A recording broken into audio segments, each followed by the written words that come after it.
Hello, the astronaut nature is here.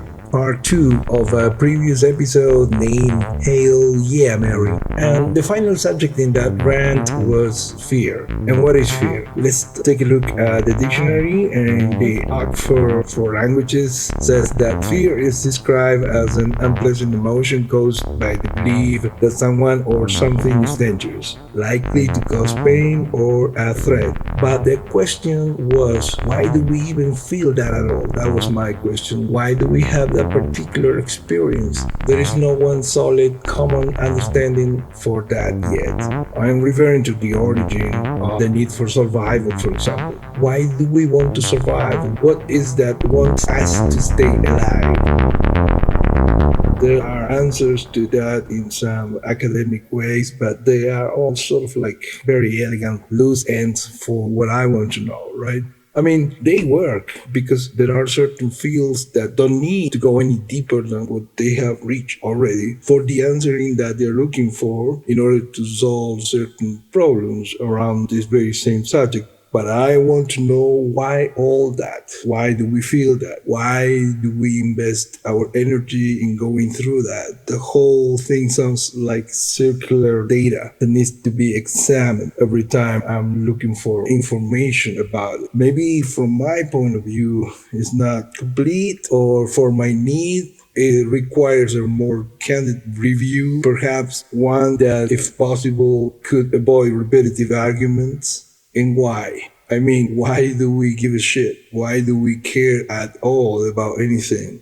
We don't bring the caring part here. Like I was saying before, we found those feelings here. Actually, we found feelings here. We found everything that has a certain meaning to whatever it is that we recognize as what we are here. We found it here, here, here, here, here, here. So the interest about anything, whatever it is that we are focusing on, we learned that and we became that knowledge here. We became the caring portion. We became the part that doesn't want to die, or the need or the desire of saving somebody's life, etc.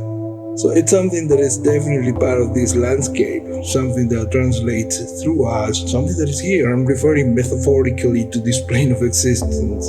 I see it like a very contradictory field. And I see it like that because it is in so many ways. Like, for example, when people try to define free will, there's a certain portion that can understand that, and there's going to be a clear contradiction. And yet we try to make it practical at a point, and that's it.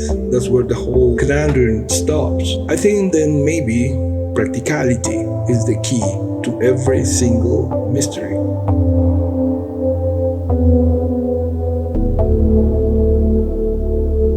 Logic says that if we didn't make it, if we didn't create it, if we didn't think about it from scratch, that is not ours. Meaning we cannot claim it as our own creation. We can use it, whatever it is, but since we didn't create that thing, since we didn't make it, our relationship with it is different. Be that your biological system or whatever, you can do things with that. You can add it to your toolbox. You can make it part of your inventory as one of the items that reality offers to deal with reality itself. The intellectual part, the material part, all the parts. But it is time for us to recognize that every single thing that we are is part of what we understand as the concept of nature. Nature is everything. Everything is natural. Artificial is natural. Since we don't know where anything really comes from, not even the understanding that we use to interpret, to affirm, to deny, to agree with what I'm saying or not, we don't know what really keeps it steady. We kind of know a little bit about the functioning part, but the origin of it's still something that we don't truly get, and maybe we don't have to. Probably that's the case because everything is working fine without knowing that, or at least it's working. The point that I'm trying to make here is that if nature is everything, there is nothing that is not natural. Artificial is natural because nature is everything. Mathematically speaking, everything is everything, no exception, or it is not. And again, we don't bring any of that stuff here.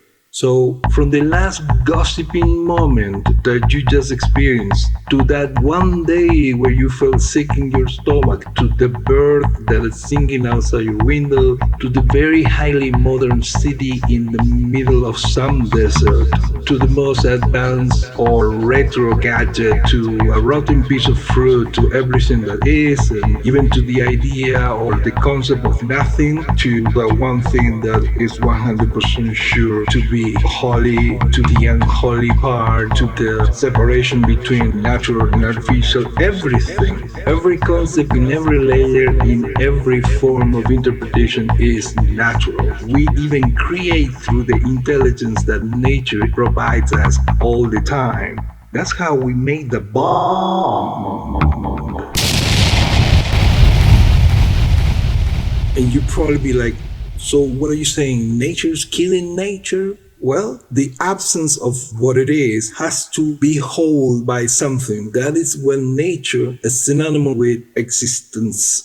It's the same thing. The whole entire universe is nature. The whole entire universe is existence. For something to not exist anymore, for something to disappear, it's gonna need a frame where that disappearance will be contained. And existence can contain that too. But at the same time, what is important here is that the fact that you are getting this at this particular time, it's because you are ready to use the concept of everything is natural. And there's nothing wrong with you not getting that before, because it's really intense to realize that you cannot deny that what we call artificial and natural are basically from the same origin.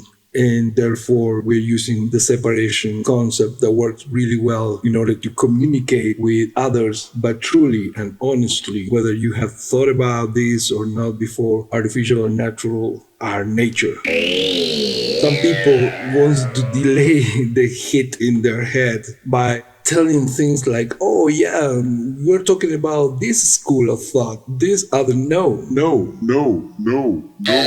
This is a practical understanding of something. It might be related to a lot of human research and thoughts and all that, because it is part of this, but I'm not trying to promote anything but what I'm saying.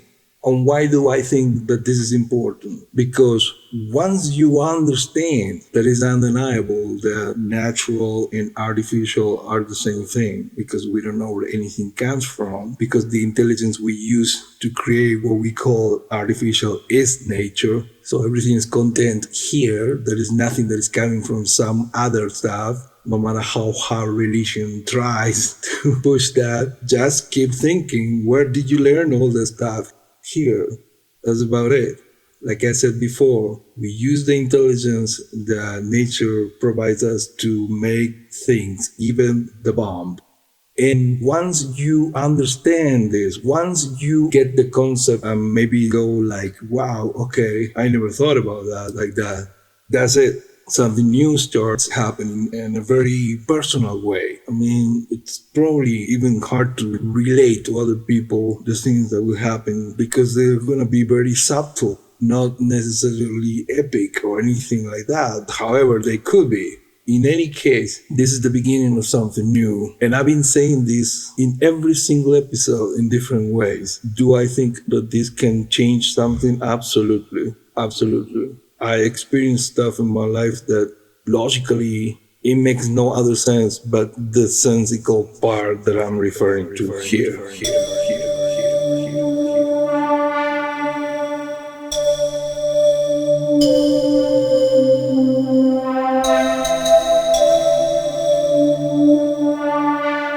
If it is practical, it will solve itself. It will provide with enough information to be decoded somehow to have an interaction with our discerning process. But if it's not, and if we don't probably need to know more about a particular subject, we might have the chance to consider it as a concept, but that's about it.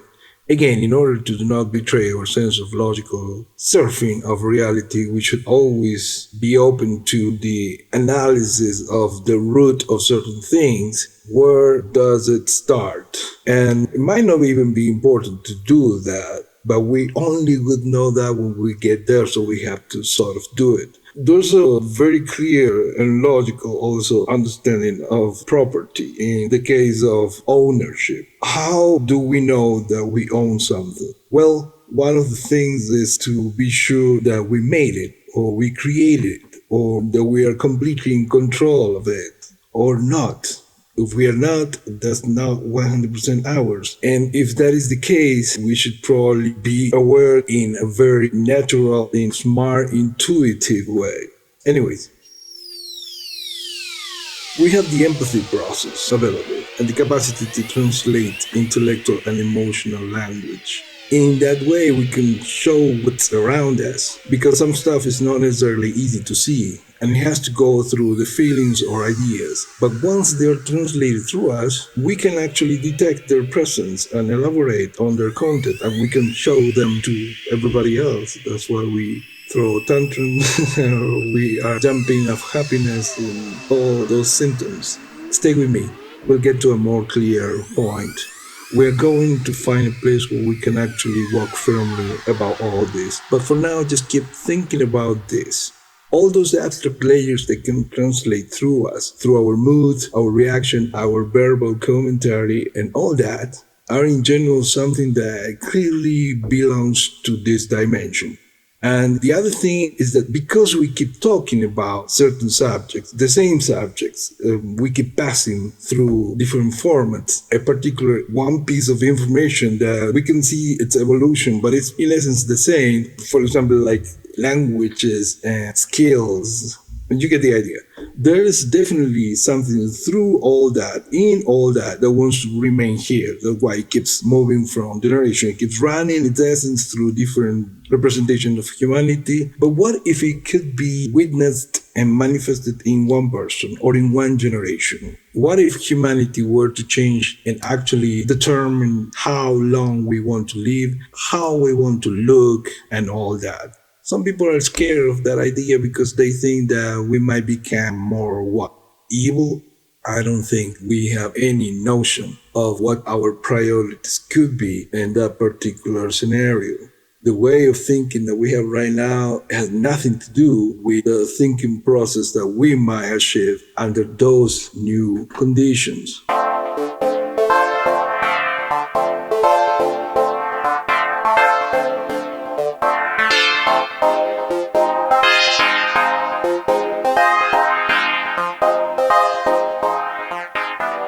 People complain about the lack of veracity, about the concept of freedom of choice and its failure. And if we were to have the freedom to stay here for as long as we want, what do you think you would choose to do?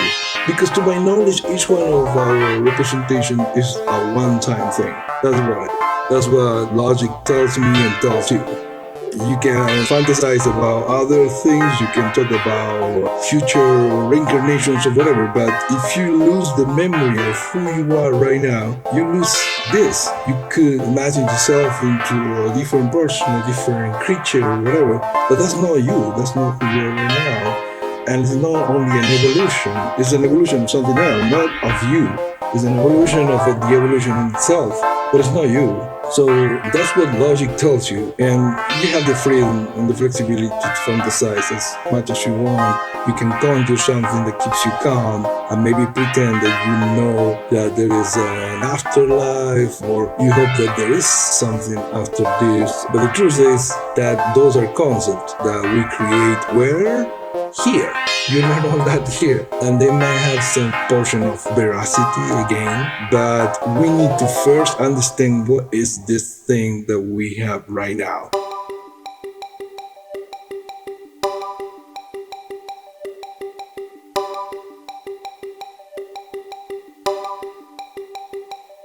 Because if we are talking about existence, if we believe that something else exists after this, we already have that one thing in common, the fact that we exist.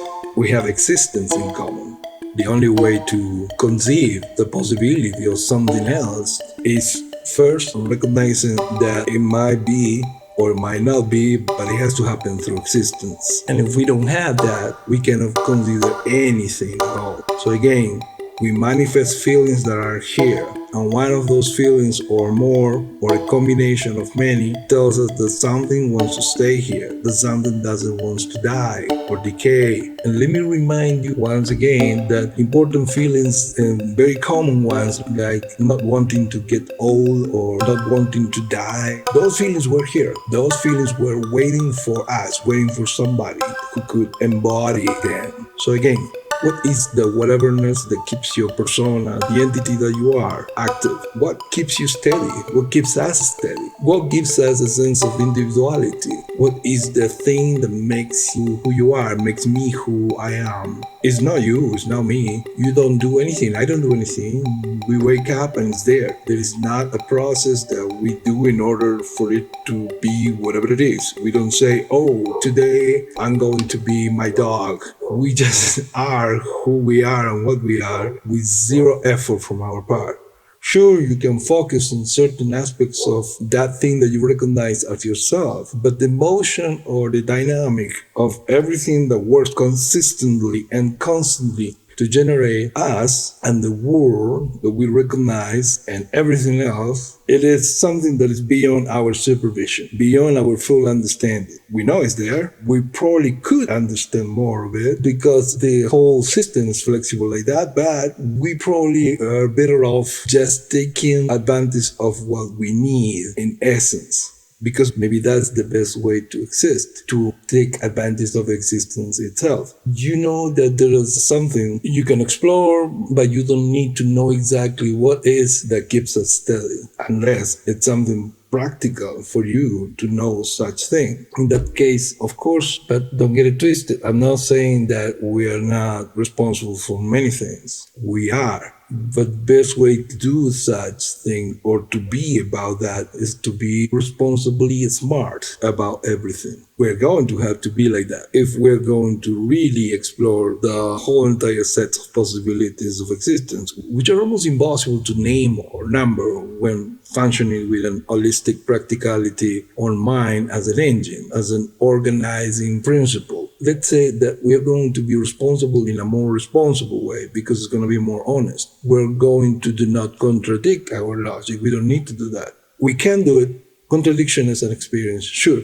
But do we need it? Do you need it? Do you want it? How useful is it for you in this particular moment of the history of humanity? Do you need to be more abstract about anything, really? When you don't even know where anything comes from? Do you need to separate magic from reality when you learn everything here? This is as magical as anything. If you really want to be honest about what you know, you have to admit that no matter how important each word might be in comparison to each other, terms like God and machine and shit, all those words have the same age in your knowledge. You learn your language pretty much at the same time. Doesn't matter how important they might sound or look right now, because even the concept of importance, you learn it about the same time here.